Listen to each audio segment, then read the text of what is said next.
Hello viewers, Katie the ড্রিমারে সকলকে স্বাগত। আজ আমাদের দারিংবাড়ি ভ্রমণের তৃতীয় দিন। আগের পর্বে আমরা তোমাদেরকে ঘুরিয়ে দেখিয়েছিলাম মান্দাসারু ভ্যালি নেচার ক্যাম্প, তার সাথে দেখে নিয়েছিলাম পিসুগ্লুন্ডু ওয়াটারফলসের কঠিন রাস্তা, আর সেই কঠিন রাস্তা পেরিয়ে ওয়াটারফলসের অসাধারণ রূপ দেখেছি। লাভার্স পয়েন্টে বয়ে যাওয়া ডলুরি রিভার আর তার সাথে হিল ভিউ পার্ক। সবশেষে দেখে নিয়েছিলাম সানসেট ভিউ পয়েন্ট থেকে পাখির চোখে দারিংবাড়ি শহরের বেশ কিছুটা অংশ। আজ তৃতীয় দিনে সকাল সকাল ওয়েদার বেশ ভালোই ছিল। গাড়ি নিয়ে বেরিয়ে পড়েছিলাম আবারও কিছু সাইট সিনের জন্য। আজকের আমাদের প্রথম গন্তব্য কফি গার্ডেন। এটি দারিংবাড়ি শহর থেকে 2.5 কিলোমিটার দূরে অবস্থিত। 10 টাকা পার পারসন এন্ট্রি ফিস দিয়ে আমরা প্রবেশ করলাম কফি গার্ডেনের ভিতর।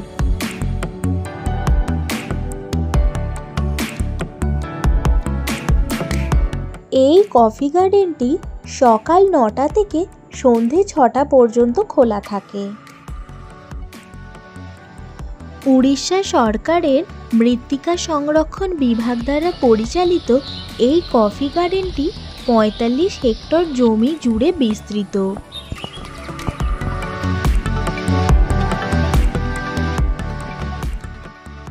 এই ছোট ছোট সবুজ অংশগুলোকে শুকিয়ে কিন্তু পাওয়া যাবে কফি।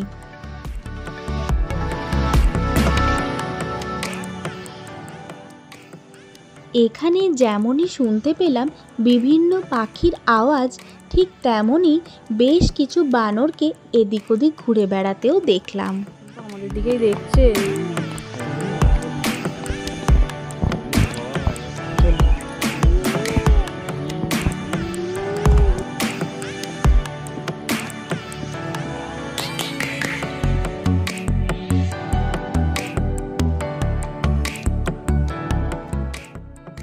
বাগানটি লম্বা লম্বা ওক গাছ দিয়ে ঢাকা, আর এই ওক গাছের কাণ্ডগুলোকেই জড়িয়ে রয়েছে গোলমরিচের লতা।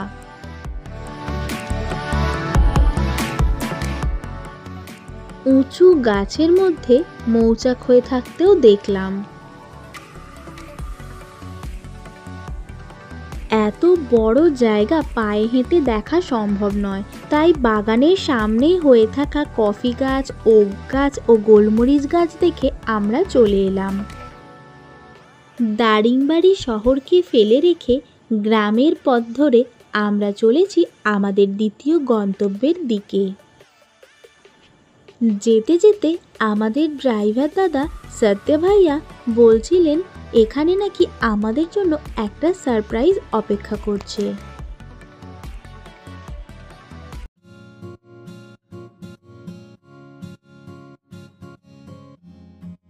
সত্যি আমরা এখানে এসে তো পুরো সারপ্রাইজড।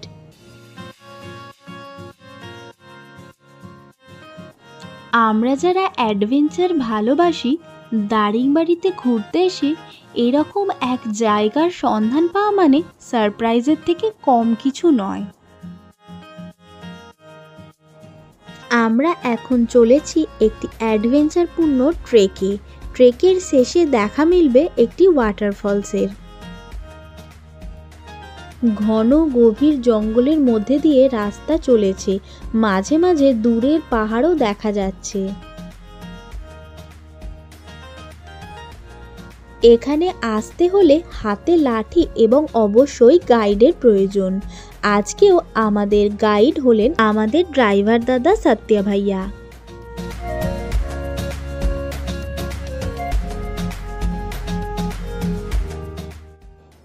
এই যে দূরের গুহাটি দেখা যাচ্ছে, সত্য ভাইয়ার কাছ থেকে জানলাম এখানে নাকি আগে বাঘ থাকতো।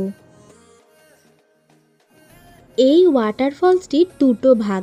এখন যেটা দেখা যাচ্ছে এটা পাঙ্গালি ওয়াটারফলস নামে পরিচিত, আর একটু এগিয়ে গেলে দেখা মিলবে রেনবো ওয়াটারফলসের।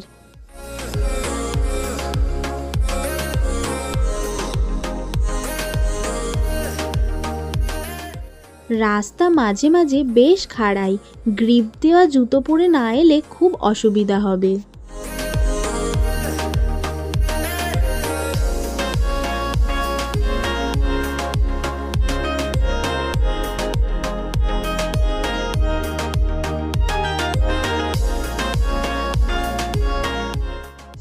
অবশেষে 20 থেকে 25 মিনিট ট্রেক করার পর আমরা দেখা পেলাম রেনবো ওয়াটারফলসের।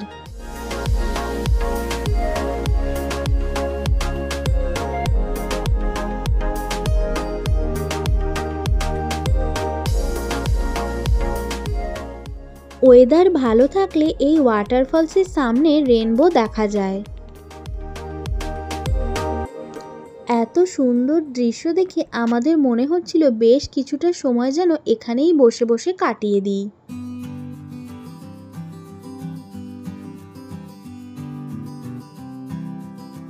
এই গভীর জঙ্গলে আমরা ছাড়া আর কেউ ছিল না, বেশ ভয় ভয়ই লাগছিল, তাই সময় নষ্ট না করে আমরা উঠে চললাম। এতটা রাস্তা উঠে আমরা সবাই বেশ হাঁপিয়েই পড়েছি, তার উপর বৃষ্টিও শুরু হয়ে গেছে।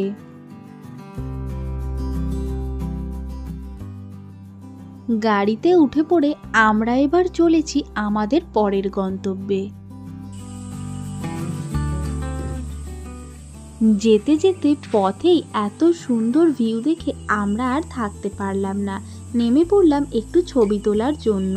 ক্যামেরায় কতটা আসছে বুঝতে পারছি না, তবে সামনে থেকে যখন দেখছিলাম দূর দূরের অনেক পাহাড় দেখা যাচ্ছিল।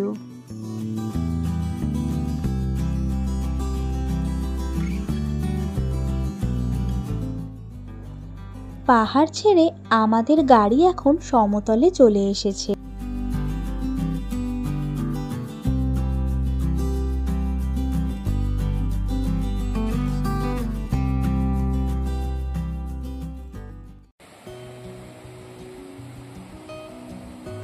আমরা এখন চলে এসেছি আমাদের তৃতীয় গন্তব্যে, আর এই গন্তব্যটি হলো হুলহুলাগান্ডা।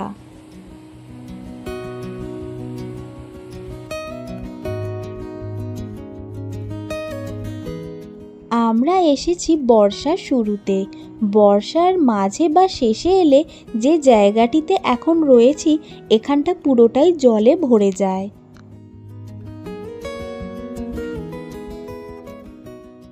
যে পাথরগুলি পড়ে রয়েছে সেগুলোর গায়ে দাগ দেখেই বোঝা যাচ্ছে যখন জলে ভর্তি থাকে তখন স্রোত কতটা ভয়ঙ্কর হয়।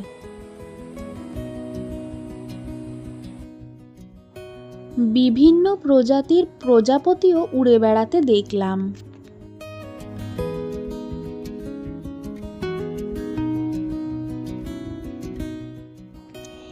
এই যে নদীটি দেখা যাচ্ছে যেটি বয়ে চলেছে এটি হলো ঋষিকুল্যা নদী।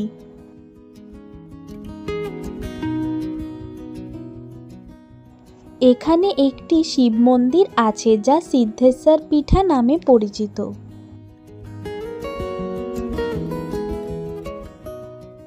হুলহুলা ওয়াটারফলস দেখে আমরা আবার এগিয়ে চলেছি আমাদের পরের গন্তব্যের জন্য।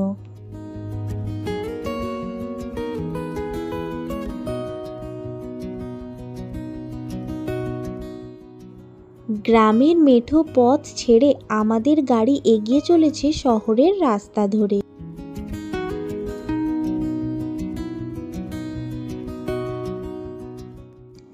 আমাদের পরের গন্তব্যটি ধারাকোট থেকে 23 কিলোমিটার এবং ব্রহ্মপুর শহর থেকে 75 কিলোমিটার দূরে গঞ্জাম জেলার সুরাডা গ্রামে অবস্থিত।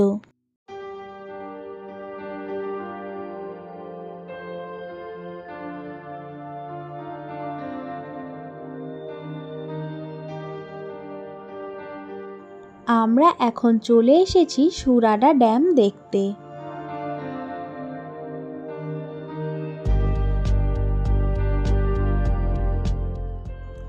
ড্যামের পাশেই গড়ে উঠেছে একটি বিশাল বড় পার্ক।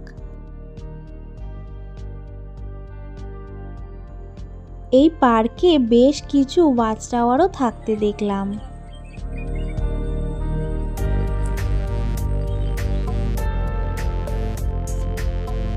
সবুজ পাহাড় এবং বন জঙ্গলে ঘেরা এই সুরাডা ড্যাম ঋষিকুল্যা নদীর ওপর গড়ে উঠেছে। উড়িষ্যা সরকার এখানে একটি নতুন জেটি ও বিজু মিনার তৈরি করেছে।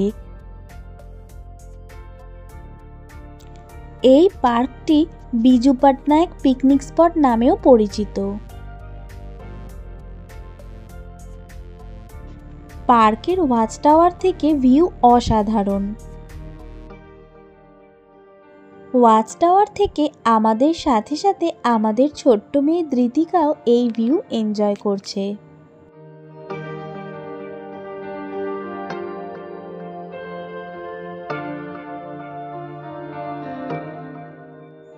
ড্যামের ঠিক পাশের পাহাড়ের চূড়ায় রয়েছে খুন্তেশ্বরী মন্দির ও সিদ্ধেশ্বর মন্দির, যেখান থেকে দূরের পাহাড়, ড্যাম, ঋষিকুল্যা নদী এবং এই শহর খুব ভালো করে দেখা যায়। সামনের এই মন্দিরটি নতুন তৈরি হচ্ছে। এটি সিদ্ধেশ্বর মন্দির। পাহাড়ের আরেকটু নিচে খুন্তেশ্বরী মন্দিরে মা লক্ষ্মী, দুর্গা ও কালীকে মিশ্র প্রতিমা রূপে পুজো করা হয়।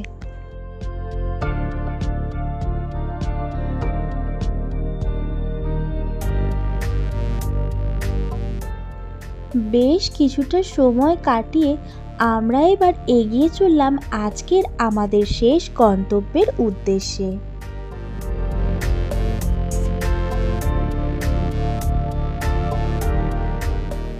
আমাদের পরের গন্তব্যটি ব্রহ্মপুর স্টেশন থেকে মাত্র 12 কিলোমিটার দূরে অবস্থিত। দারিংবাড়ি হোটেল থেকে চেক আউট করে দারিংবাড়ি ট্যুর কমপ্লিট করে আমরা এখন চলে এসেছি গোপালপুরে। আজকে আমরা গোপালপুরেই থাকব। পরের পর্বে তোমাদেরকে গোপালপুর এবং তার আশেপাশের জায়গা ঘুরিয়ে দেখাবো। আজকের ভিডিওটি এই পর্যন্তই। এই ভিডিওটি তোমাদের কেমন লাগলো তা অবশ্যই জানিও। লাইক, কমেন্ট, শেয়ার এবং আমাদের চ্যানেল কেটি দ্য ড্রিমারকে সাবস্ক্রাইব করতে ভুলো না। Thanks for watching.